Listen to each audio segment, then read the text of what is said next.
Bonjour à toutes, bonjour à tous, j'espère que vous allez bien. Aujourd'hui on se retrouve pour une nouvelle vidéo, en quelque sorte un mini débrief du match qui s'est déroulé ce samedi entre l'AS Saint-Etienne et Grenoble. Vous l'avez peut-être suivi, il était diffusé sur la chaîne YouTube de l'ASSE. Saint-Etienne qui s'est malheureusement incliné pour ce deuxième match de préparation sur le score de 2-1 depuis qu'on s'est quitté, depuis ma dernière vidéo. Saint-Etienne a joué deux fois. Première victoire, c'était contre l'équipe de l'UNFP. On va en parler rapidement en deuxième partie parce que malheureusement le match n'était pas diffusé, j'ai pas pu le voir, mais Saint-Etienne s'était imposé sur le score de 5-2. On va parler rapidement quand même de ce match contre Grenoble parce que je trouve que c'est important de l'évoquer. Pas facile de pouvoir constater beaucoup de choses parce que déjà une équipe qui est beaucoup remaniée, ce sont que des matchs de préparation. La diffusion TV n'est pas forcément très facile à suivre, mais on peut quand même aborder rapidement quelques points sur cette rencontre. Déjà, Laurent Batles avait fait deux compositions qui étaient totalement différentes, comme lors du premier match. Son objectif, c'est de faire tourner.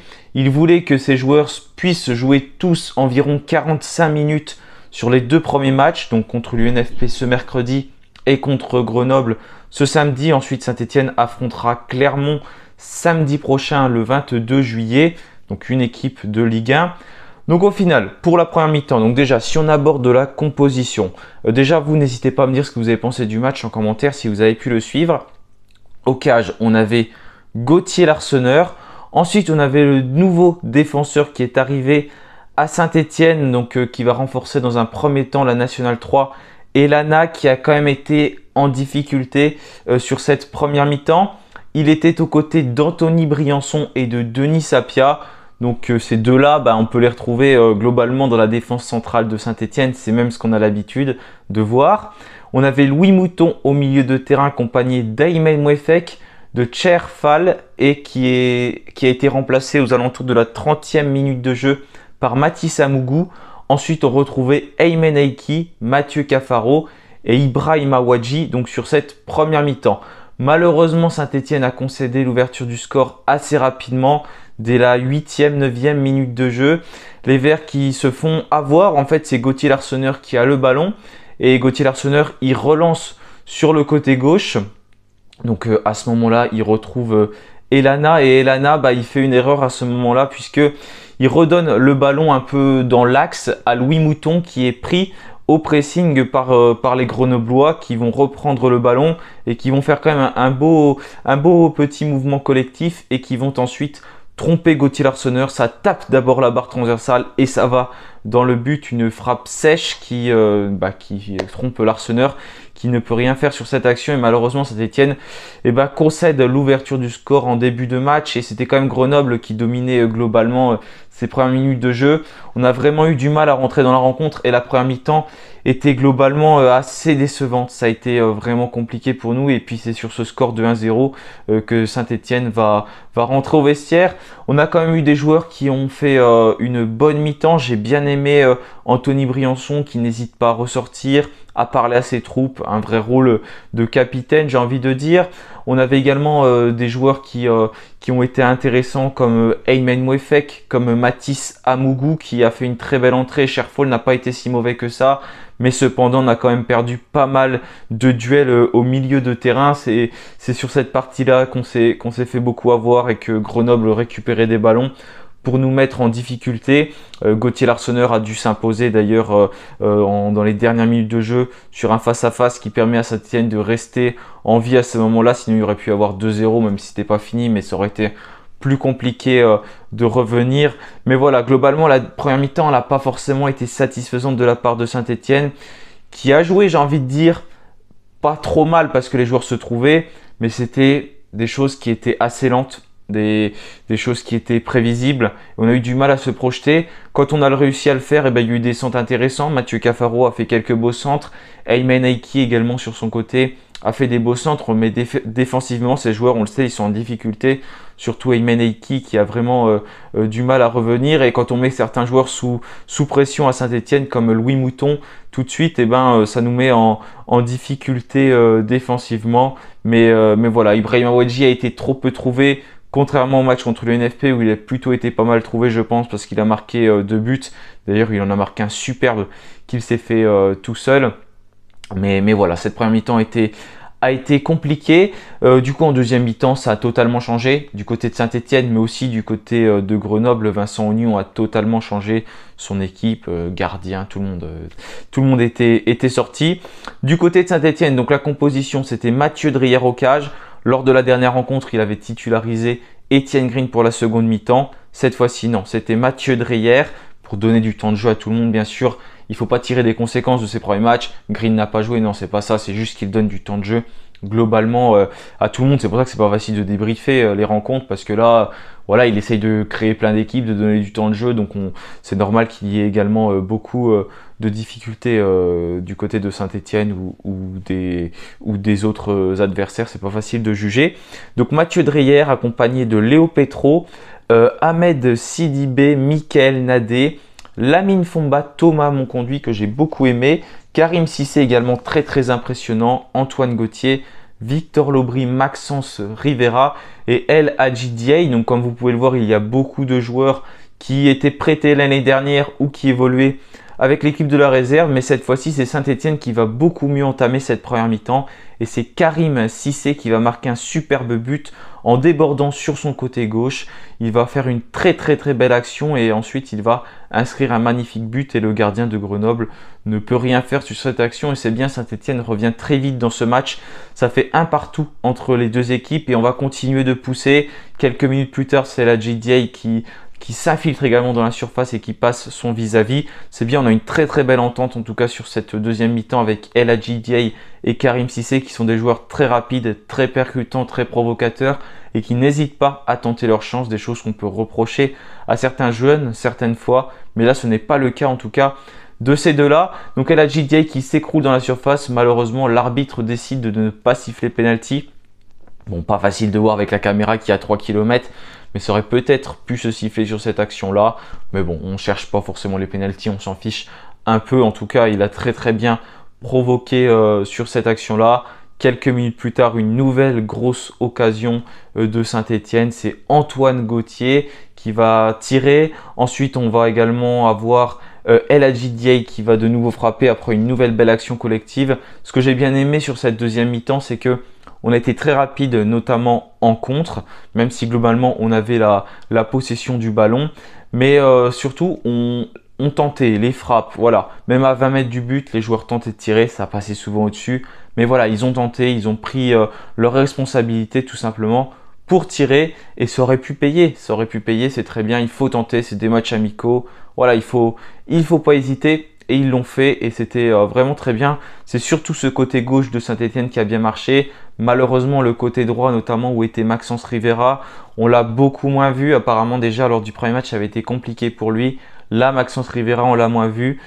Il avait été très bon lors de son prêt l'année dernière du côté du Puy Foot. Après, il s'était blessé. Peut-être qu'il lui faut du temps de jeu pour qu'il passe ce palier. Mais pour le moment, ça a été assez compliqué pour lui. Mais globalement, c'est la deuxième mi-temps que j'ai le mieux aimé, même si Saint-Étienne s'incline 2-1 au final. En fait, on a perdu 1-0 la première mi-temps. Il y a eu 1-1 en deuxième mi-temps, parce que là, on peut dire que c'est deux matchs différents, vu que c'était deux équipes qui n'étaient pas les mêmes du tout.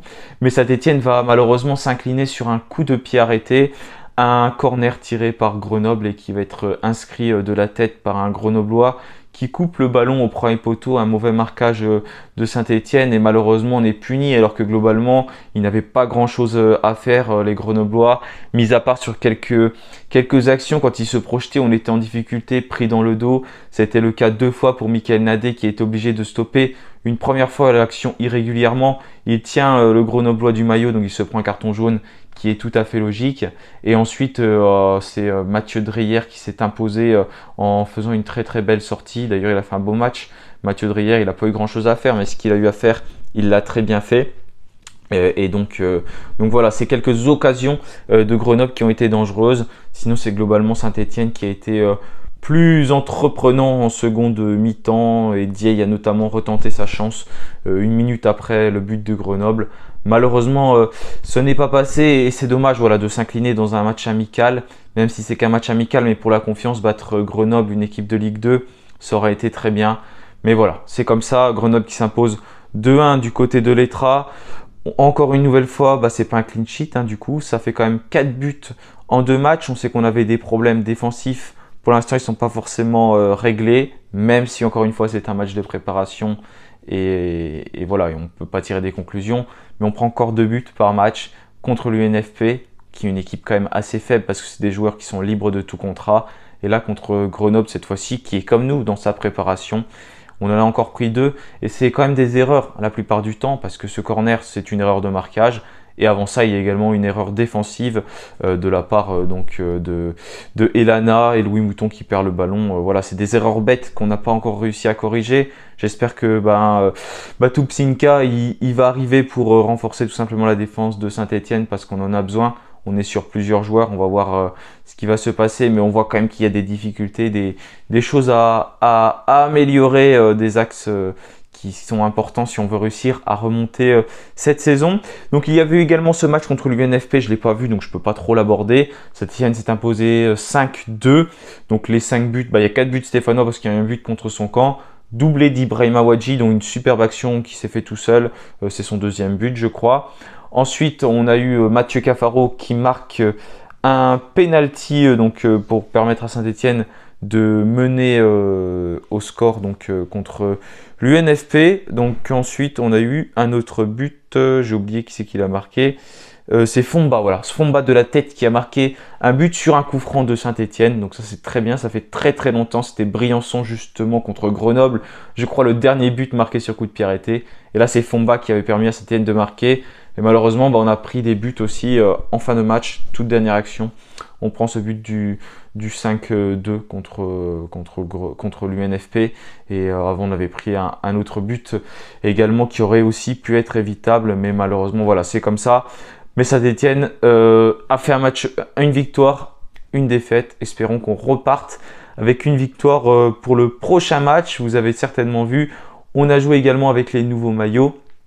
Le maillot Third, là, notamment lors du premier match contre l'UNFP, qui est sorti, qui est très très joli, je trouve, en tout cas pour ma part, un magnifique maillot qui était sorti, qui change un peu, je trouve que c'est bien, voilà, le maillot Third, il faut changer, il faut avoir un maillot un peu plus, entre guillemets, extraordinaire. Pour le premier maillot, ça m'aurait un peu gêné, parce que voilà, c'est pas assez simple, mais pour un maillot Third, c'est vraiment magnifique ce qu'ils ont sorti, donc bravo à Hummel pour ce magnifique maillot. On va globalement parler quand même rapidement des actualités de Saint-Etienne, puisqu'on a des sous qui vont tomber là avec Moukoudi qui pourrait donc partir du club de l'AEK d'Athènes. Une offre de 8 millions d'euros a été refusée de la part de Lens et de Bruges. Saint-Etienne possède 30% sur Moukoudi en cas de revente. Donc, ce serait magnifique si on peut se faire de l'argent sur Moukoudi. On va toucher également 263 000 euros d'indemnité de formation pour Noah Ravert qui s'est engagé avec l'AC Milan. Malheureusement, c'est un joueur qu'on n'a pas réussi à conserver, qui a quitté Saint-Etienne, un gardien très prometteur qui malheureusement s'envole ailleurs, c'est dommage. Et puis on est sur d'autres joueurs comme Antoine Léoté, Livolan de Guingamp, même si l'entraîneur de Guingamp a un peu apaisé la situation et dit que rien n'était fait. Il a joué lors du dernier match amical de Guingamp justement. Et voilà, c'est un joueur qui est très très bon, très offensif, que j'aime beaucoup. Ça pourrait être super s'il peut venir du côté de Saint-Etienne tout simplement pour cette nouvelle saison. En tout cas, on voit qu'il va falloir recruter. Malheureusement, on n'a pas encore pu voir Ibrahim Sissoko à l'œuvre. J'espère qu'on aura l'occasion de le voir lors de la prochaine rencontre contre Clermont. Là, il commence tout doucement, les Verts qui continuent leur préparation. Il vient de faire son test VMA, donc c'est normal qu'il va arriver plus tard. Mais en tout cas, voilà, j'attends de voir Ibrahim Sissoko du côté de Saint-Etienne avant la reprise du championnat qui arrivera le 5 août prochain. Saint-Etienne qui affrontera donc justement cette équipe de Grenoble et j'espère qu'on prendra notre revanche à Geoffroy Guichard à domicile pour bien commencer la saison. Voilà, merci à tous d'avoir suivi cette vidéo. Je vous souhaite un bon week-end. Encore merci pour votre fidélité. Je vous remercie parce que voilà, vraiment vous êtes toujours aussi fidèles. Merci pour vos réactions sur les dernières vidéos, sur l'hommage également à Georges Beretta. Et d'ailleurs, voilà, il y a également André Feufeu qui nous a quittés. Également un joueur qui est passé par Saint-Etienne, par Auxerre. Et ce André Feufeu, j'en avais parlé dans ma dernière vidéo justement en hommage à Georges Beretta. C'est celui qui était absent lorsque Georges Beretta a joué son premier match avec les Verts. C'est pour ça que Beretta a joué contre Lille quand il s'était imposé 4-1 pour son premier match dans le milieu des années 60. Si Georges Beretta a joué, c'est parce qu'André Feufeu n'était pas titulaire, blessé je crois. Et du coup, cette personne est malheureusement décédée, donc hier ou ce matin. Mais en tout cas, voilà, malheureusement, une nouvelle personne nous a quittés. Donc j'adresse toutes mes condoléances à la famille, aux proches d'André Feufeu. Voilà, merci à tous d'avoir suivi cette vidéo. Je vous souhaite un bon week-end et allez les Verts. Salut à tous.